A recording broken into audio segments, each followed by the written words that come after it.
Kasi napikunan sila, hindi nila mapigil eh. Talagang pinapakita na natin na determinado tayo. So talagang kumbaga ginagamit na nila yung escalation ladder. Talagang pinapatasan nila. Talagang nananakit na sila na may mga damages na nangyayari. Tonight, tensions in the West Philippine Sea are escalating as China grows increasingly frustrated with the Philippines' unwavering stance in protecting its interests, particularly at the Ayungin Shoal.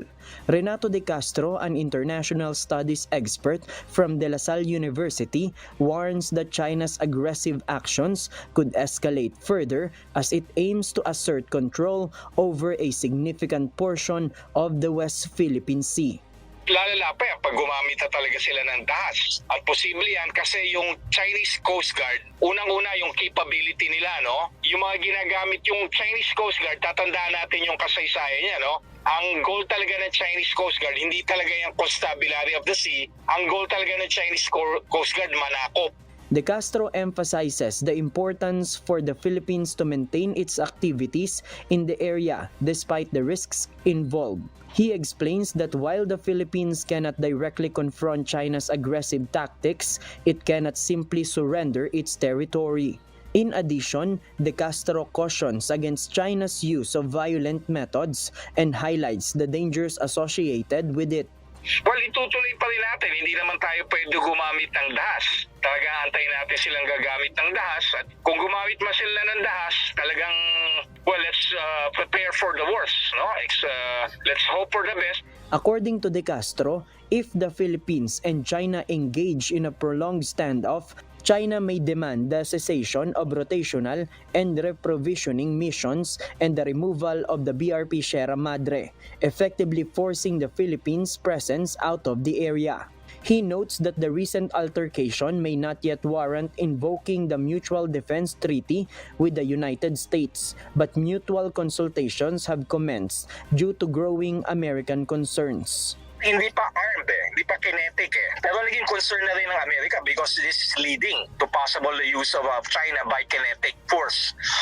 Kaya nga yung sa State Department statement, sinabi nila na there's already consultation going on, which is actually the Mutual Defense Treaty being already put into motion.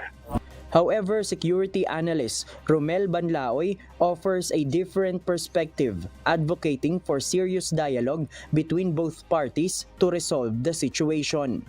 Napakahalaga na magkaroon ng friendly relationship yung dalawang bansa para ma-peacefully manage natin yung conflict dyan sa West Philippine Sea, lalong-lalo na sa dalawang areas na sa tingin ko ay red lines ng bawat bansa, yung Ayungin Shoal at ang Scarborough Shoal. Not to mention yung Great Bank. Pero yung tatlo na yan ang pinakadelikadong area sa West Philippines. Banlaoy believes that coordinated actions and discussions are essential to prevent unilateral activities and mitigate tensions in the area, as both sides are implementing law enforcement measures in the area. Romel Banlaoy points out that he was not surprised by China's recent actions at the Ayungin Shoal on Tuesday. He expresses concern that China's next steps could worsen the situation if not addressed promptly.